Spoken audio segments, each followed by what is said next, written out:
Seja muito bem-vindo a mais um episódio desse canal aqui, eu sou sobrevivente e lê essa notícia aqui comigo. Lula defende cassação de parlamentares que fizeram greve por anistia. Flávio Bolsonaro diz que há acordo para pautar anistia, mas não para aprovar. Quem tiver maioria, leva. Líder do PP na Câmara, PL da anistia precisa ser amadurecido. Oposição ganha apoio de partidos do Centrão por anistia e foro. Entenda o que falta para votação. E por último, Hugo Mota nega acordo com bolsonaristas para pautar anistia. Esse vídeo aqui é muito importante, mas ao mesmo tempo eu sei que a gente tem um problema aqui. O problema é de que esse vídeo vai ter poucas visualizações. O título não é interessante, a thumb não tem como chamar tanta atenção assim, e é um assunto que só mesmo quem acompanha a política de perto vai ter algum interesse. Inclusive, como eu vou te contar muitas coisas nesse vídeo, como eu vou passar muitas informações, caso você queira me corrigir, fique à vontade aí nos comentários. Mas você precisa entender o que diabos é a anistia e se ela deve ser aprovada ou não. Você precisa entender como é sujo o ambiente lá em Brasília e como mais uma vez você está sendo manipulado pelo governo atual, pela mídia e também pela oposição.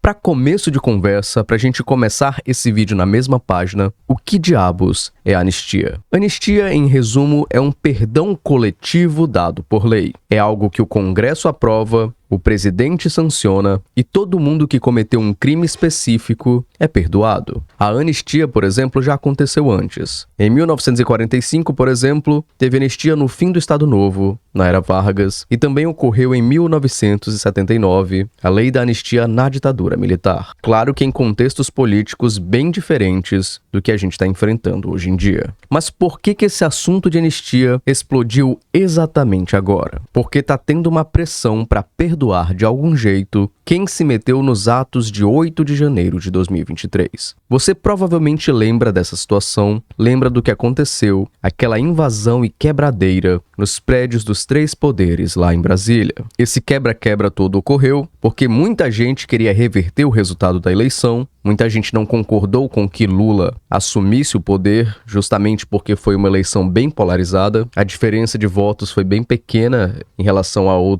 às outras eleições também. E a galera aproveitou para pedir intervenção militar, como se de alguma forma os militares fossem se meter nas eleições e colocar o Bolsonaro de volta. O estrago desse dia foi grande, foi uma situação bem absurda. Foram vidros, móveis, obras de arte, todas danificadas, ou várias danificadas no caso, artefatos históricos destruídos, e independente se você concorda com a direita ou com a esquerda, ou sei lá, com qualquer outra ideologia política, é um absurdo que isso tenha acontecido com o patrimônio do nosso país. Por conta disso, a Polícia Federal abriu a Operação Lesa Pátria para investigar e prender as pessoas envolvidas no 8 de janeiro, apreendendo bens delas e executando mandados de busca. É muito engraçado porque várias pessoas fizeram isso e elas mesmas divulgaram nas redes sociais o que elas fizeram, com uma espécie de orgulho até, sem falar em câmeras e outros recursos que facilitou o trabalho da polícia de identificar quem estava invadindo lá a sede dos três poderes e fazendo aquele quebra-quebra. Chega a ser engraçado, por exemplo. Pegos pelo Wi-Fi, invasores cadastraram nome e CPF para acessar internet da Câmara no 8 de janeiro e geraram provas. Basicamente, os caras deram de mão beijada as informações para a polícia, ir atrás deles e conseguir prendê-los. Claramente, tudo isso foi uma situação terrível. A galera já tá no Congresso, não tem como segurar. A casa do povo! A galera já tá no Congresso,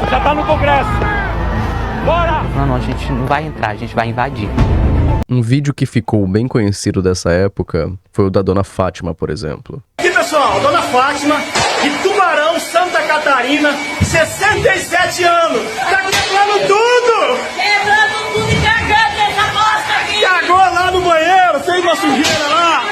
Isso aí, Dona Fátima, Deus abençoe a senhora! É guerra! É isso aí! Não quero não agora! Enfim, só que tudo isso tem a ver também com Bolsonaro. Agora ficam as perguntas. Por que tem gente querendo perdoar criminosos? Quais as intenções por trás disso tudo? E isso já aconteceu alguma vez no Brasil? A gente vai conversar sobre isso. Antes, comenta aí um oi sobrevivente para me ajudar com o engajamento desse vídeo e eu te respondo com um coraçãozinho. Eu acredito que a principal pergunta que você tem que se fazer em relação a tudo isso é: por que tá tendo toda uma briga política para perdoar essas pessoas que participaram do 8 de janeiro? Por que magicamente isso virou uma pauta política? Por que magicamente toda a direita está se movimentando por conta do 8 de janeiro, por conta daquelas imagens terríveis que a gente acabou de ver? São 3 principais motivos. O primeiro motivo, de acordo com eles, é para pacificar e separar quem quebrou de quem só foi na onda. Por exemplo, o problema aqui é justamente que várias pessoas foram condenadas, mas esse primeiro motivo é condenar quem merece ser condenado e perdoar as pessoas que não foram envolvidas diretamente no quebra-quebra. A argumentação aqui é que muita gente inocente foi, achando que era só um protesto normal, caiu em desinformação e não depredou nada. A pessoa esteve lá no 8 de janeiro, mas ela não participou do quebra-quebra. E aí seria injusto ela sofrer como as outras pessoas que também participaram dessa balbúrdia toda. Eles falam que como a justiça ficou sobrecarregada, ela não individualizou bem cada caso. Por isso, muitos defendem uma espécie de anistia condicionada, ou seja, sem perdoar quem quebrou, quem liderou ou quem financiou esse quebra-quebra, mas perdoando aquelas pessoas que estavam lá apenas protestando e permaneceram pacíficas. É algo, por exemplo, para salvar quem foi lá desavisado e sem má intenção. O PL 1983 de 2025 do deputado Beto Pereira trata exatamente disso. O texto do projeto de lei diz que a anistia, essa anistia condicionada, valeria, por exemplo, para condenados que não invadiram nem depredaram patrimônio público, ou para quem tinha 60 anos ou mais e não depredou, ou para quem tem doença crônica. Muitas pessoas veem esse projeto de lei como justo, por exemplo. Quem cometeu o crime lá, quem quebrou as coisas, beleza, esses têm que ser presos. Mas para quem estava só lá no protesto, não faz sentido eles serem condenados também. Mais uma vez, é essa a argumentação. E o interessante nesse projeto é que ele não perdoa nenhuma multa ou indenização civil. Você vai pagar aquilo que você deve. Então é uma espécie de anistia pela metade. E é algo que as pessoas até apoiam com certo pé atrás, porque até que ponto a justiça vai considerar quem se envolveu, quem não se envolveu, né? Aqui no Brasil você tem muita desconfiança em relação à justiça. O segundo motivo das pessoas quererem essa anistia é por conta da liberdade de expressão e por conta dos excessos. Basicamente, a argumentação aqui é de que o brasileiro não pode, então, ter a liberdade de ser contra o governo atual, não pode ter a liberdade de pedir uma intervenção militar e coisas do tipo. Esse motivo aqui em específico alega que as prisões estão sendo injustas. Não, você não pode prender os patriotas. Então a anistia aqui serviria para proteger os direitos de manifestação e encerrar o que as pessoas estão chamando de perseguição à direita. Pensando nisso, tem o PL 1068 de 2024, do Humberto Costa, e ele usa exatamente esse argumento na justificativa. Ele fala em pluralismo, livre expressão e que muitas pessoas foram presas injustamente. Esse projeto de lei do Humberto anistia todos os envolvidos nos atos de 8 de janeiro, todos, até quem quebrou as coisas, até quem organizou tudo, até quem apoiou que aquilo acontecesse. Além disso, de quebra, esse PL restaura os direitos políticos de quem ficou inelegível por atos ligados às eleições de 2022. Você tá lembrando de alguém que ficou inelegível por conta dessas coisas? De quem será que a gente tá falando? Exatamente, do Bolsonaro. Para muitos críticos desse projeto de lei, isso é só uma estratégia michuruca pro Bolsonaro perder a inegibilidade e poder concorrer às próximas eleições. É você falar assim, não, vamos anistiar porque nós precisamos de paz, precisamos de liberdade de expressão, tudo isso para no fim salvar a pele do Bolsonaro. Eu vi vários comentários na internet interpretando essa estratégia como se fosse uma espécie de cavalo de Troia. Você chega assim, vamos buscar anistia para diminuir a polarização política, vamos salvar as pessoas. Meu Deus, o Brasil está muito violento. Só que tudo isso sendo uma estratégia pro Bolsonaro voltar ao poder. Até porque o governo Lula tá tão terrível que numa possível eleição eu acredito que o Bolsonaro talvez ganhasse. Só que esse PL, de vamos anistiar todo mundo, tá com a votação pública terrível. É claro que são pouquíssimos votos. votos também, né? Mas é algo que claramente é um cavalo de Troia para poder tentar salvar o Bolsonaro. O terceiro motivo que eles alegam do porquê que tem que ter anistia é porque a gente tem que virar a página e até restaurar direitos políticos. A gente tem que, sabe, perdoar uns aos outros. A gente tem que abraçar patriotas e vermelhinhos se abraçando, se beijando pela paz do país ou coisa parecida. Porque tem uma galera que defende um simples: calma galera, calma, vamos voltar a unificar o Brasil. Chega de treta, é só anistiar todo mundo que o Brasil volta a ser colorido, brilhante, cheio de felicidade. Que nem um panfleto de testemunha de Jeová. Então, sobrevivente, a anistia vai ser aprovada então? Então, realmente, com a anistia aprovada, o Brasil vai estar em paz, nós vamos nos amar novamente? E até o momento, a anistia não foi aprovada e não tem data de votação no plenário. Pelo menos, não no exato momento em que eu estou gravando esse vídeo. A oposição, claro, coletou assinaturas para tentar pular comissões e levar direto ao plenário. Basicamente, o que a oposição está tentando fazer é agilizar a aprovação dessa anistia. Até porque o processo para você aprovar uma lei é uma coisa que demora anos para ser feito. Mas eles conseguem agilizar muitas pautas, se eles quiserem, é claro. Para tentar acelerar esse processo, tá rolando uma espécie de motim entre os bolsonaristas. Deputados e senadores do bolsonarismo, ligados ao bolsonarismo, ocuparam as mesas do plenário da Câmara e do Senado também, dormiram nos plenários e travaram as sessões para forçar que os seus temas entrem em votação. É algo como: é greve aqui, a gente só vai voltar a trabalhar quando a nossa pauta for agilizada. Eles chamam isso de pressão política. E de certa forma, acaba sendo mesmo. É algo como: aprova logo minha pauta aí, eu quero urgência, cara, aprova aí logo. Só que juristas e parte da mesa dizem que isso é quebra de decoro e que pode ser até mesmo prevaricação. Eu sei que esse termo prevaricação não é tão comum assim, né? Mas significa basicamente um funcionário público não trabalhar ou trabalhar de forma errada, tentando satisfazer um interesse pessoal ou um sentimento pessoal. O gatilho disso tudo foi a prisão domiciliar do Bolsonaro, que aconteceu agora em 4 de agosto, e logo no dia seguinte começou a ocupação e a promessa de obstruir tudo até pautar o chamado Pacote da Paz. Olha só que nome bonito. Pacote da Paz. Sobrevivente, o que tem nesse Pacote da Paz? Porque é um nome tão bonito, né? Pacote da Paz, nossa, eu acho que deve ser uma coisa muito boa que eles estão tentando aprovar, né? Então, basicamente esse Pacote da Paz é eles querendo aprovar que todo mundo do 8 de janeiro seja perdoado, todo mundo, certo? Todo mundo, até quem quebrou tudo, até quem deixou dejetos ali. Eles pedem também o impeachment do Alexandre de Moraes, e eu já gravei vídeo sobre isso, inclusive, você precisa ver esse vídeo. E eles pedem também o fim do foro privilegiado. E agora a gente começa outra treta. Que sobrevivente? Fim do foro privilegiado? Que diabos é isso?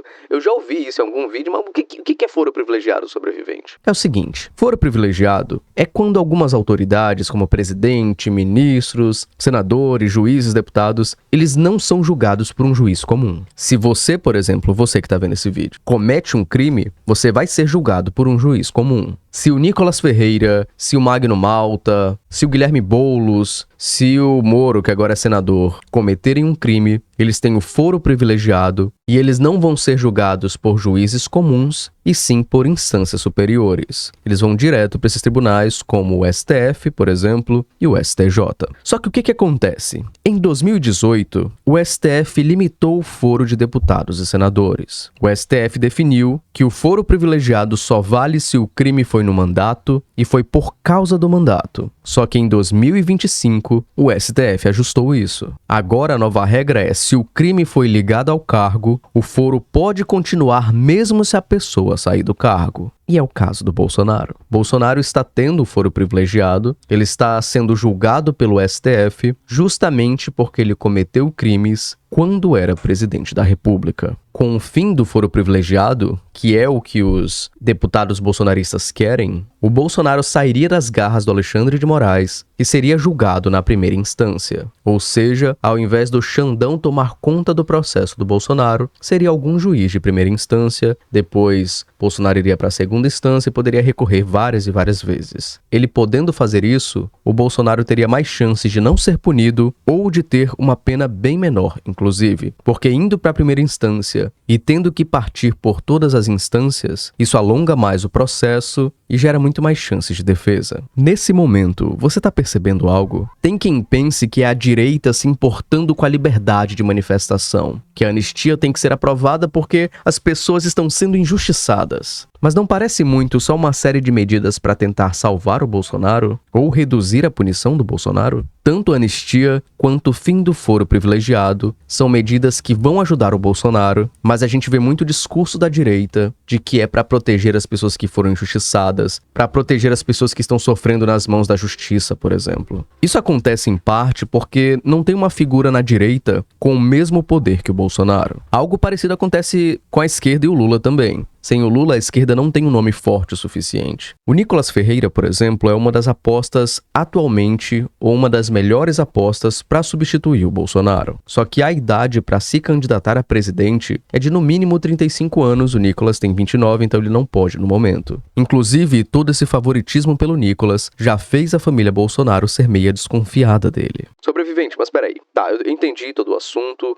mas eu quero saber se a anistia deve ser aprovada. Você acha que a anistia vai fazer bem pro país, sobrevivente? Então, você é livre para ter a opinião que você desejar. E até discordar de mim. Eu não vou ficar com raiva de você. Se você discordar da minha opinião, pode comentar aí à vontade, pra mim tá super de boa. Desde que você não seja um babaca, né? Mas pra mim não. A anistia não deve ser aprovada. Crimes foram cometidos e perdoar as pessoas por esses crimes me parece algo bem forçado, ainda mais com a desculpa de que isso é para pacificar a política, para acalmar os ânimos. Se crimes foram cometidos, principalmente crimes contra o patrimônio público, contra o patrimônio histórico do Brasil, as pessoas precisam ser punidas. Só que quando a gente trata disso, tem discursos bem emotivos, como aconteceu com a Débora Rodrigues dos Santos, que pintou a estátua. Ela pintou Perdeu Mané. Se eu não me engano, ela fez isso com batom, inclusive. Mas aí tem todo aquele discurso de, o Xandão condenou a mulher a 200 anos de cadeia por algo simples, como pintar a estátua, coisa do tipo. Mas fugindo da questão emocional, é interessante a gente analisar isso de forma legal. Quem faz isso é o Matheus Fartura. Matheus, e as prisões do dia 8 de janeiro? E a pena de 14 anos da Débora por ter pichado com batom uma estátua? Você não vai falar nada? É impossível comentar as mais de 500 condenações envolvendo os atos do dia 8 de janeiro, mas vamos analisar aqui um dos casos mais emblemáticos, mais repercutidos, que é o caso envolvendo a Débora Rodrigues dos Santos, que ficou nacionalmente conhecida após pichar com batom a estátua da justiça que fica em frente ao STF e teve uma pena aí de 14 anos de prisão. Antes de mais nada, eu preciso afirmar categoricamente para você que, mais uma vez, mentiram para você. A Débora não foi condenada a uma pena de 14 anos por ter pichado uma estátua com batom. Na verdade, por ter pichado a estátua, que é exatamente essa foto que eu tô te mostrando aqui, a pena da Débora foi de somente 1 ano e 6 meses de detenção, que é o crime de deterioração de patrimônio tombado. Acontece que a Débora, juntamente com as outras demais centenas de pessoas que invadiram o STF, o Congresso Nacional e o Palácio do Planalto, foram denunciadas pela PGR e condenadas por outros mais 4 crimes, sendo eles a tentativa pela abolição do Estado Democrático de Direito, tentar pelo golpe de Estado, dano qualificado e associação criminosa. Inclusive, eu ouço muitas pessoas falando: Matheus, mas você acha certo uma justiça que condena a Débora a 14 anos e condena criminosos como assassinos, ladrões, a uma pena de 10, 12 anos? Se de fato essa for uma das suas preocupações, eu tô aqui para acalmar seu coração. Fica tranquilo que nenhum dos crimes em que a Débora foi condenada possui uma pena maior do que um crime de homicídio, por exemplo. Só que no caso da Débora e de outros condenados pelos atos do dia 8 de janeiro, deve ser aplicado o artigo 69 do Código Penal,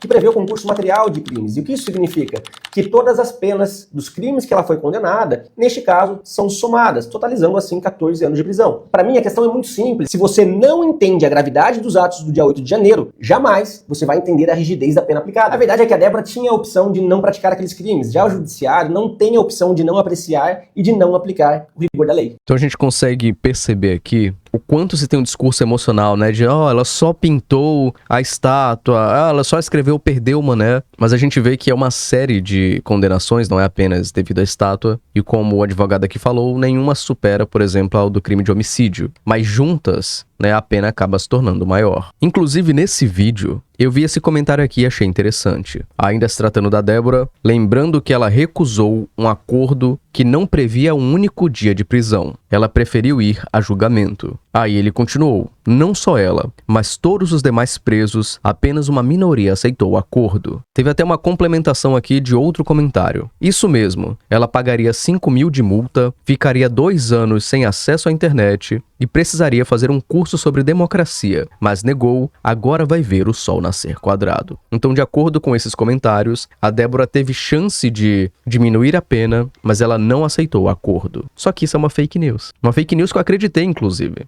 Do tipo, ela não quis o acordo e aí ela vai sofrer com 14 anos por conta disso. Que burra, né? Só que isso aqui não é verdade. Em nota à imprensa, a Procuradoria-Geral da República esclareceu que não houve proposta de não persecução penal no caso da Débora Rodrigues. A oferta foi feita sobretudo a pessoas que estavam acampadas em frente ao quartel-general do Exército e que não participaram dos atos de depredação na esplanada dos ministérios. Ou seja, realmente teve gente que teve esse acordo, mas não foi o caso da Débora. Apesar disso tudo, como eu acabei de falar, teve uma galera que teve a possibilidade de acordo. Ah, sobrevivente, mas foram idosos, foram velhinhos, foram donas de casa, você não pode deixar essa galera presa, eles vão sofrer, eles precisam cuidar da família, sobrevivente, eles vão perder a vida na cadeia porque eles já são idosos. Esse discurso foi bem comum, né, nesse período aí do 8 de janeiro. Mas, cara, idosos também cometem crimes. Donas de casa também cometem crimes. Senhoras também cometem crimes. E aí, porque é senhora, porque é dona de casa, a pessoa não pode ser punida? Então tem que ter impunidade porque a pessoa é mais velha? Tem que ter impunidade porque a pessoa tem filho em casa? Eu juro que eu não consigo entender esse raciocínio. Além disso, com toda essa situação, eu fiquei bem surpreso com pessoas da direita falando em direitos humanos, em superlotação, em perdoar criminosos. E eu tive que, assim, limpar meus olhos do tipo... Cara, eu tô vendo isso mesmo? Tipo, é o pessoal da direita querendo que bandidos sejam soltos e perdoados? É a galera da direita falando de direitos humanos? Tipo, o que aconteceu pro Brasil dar essa volta toda aqui? Tipo, o que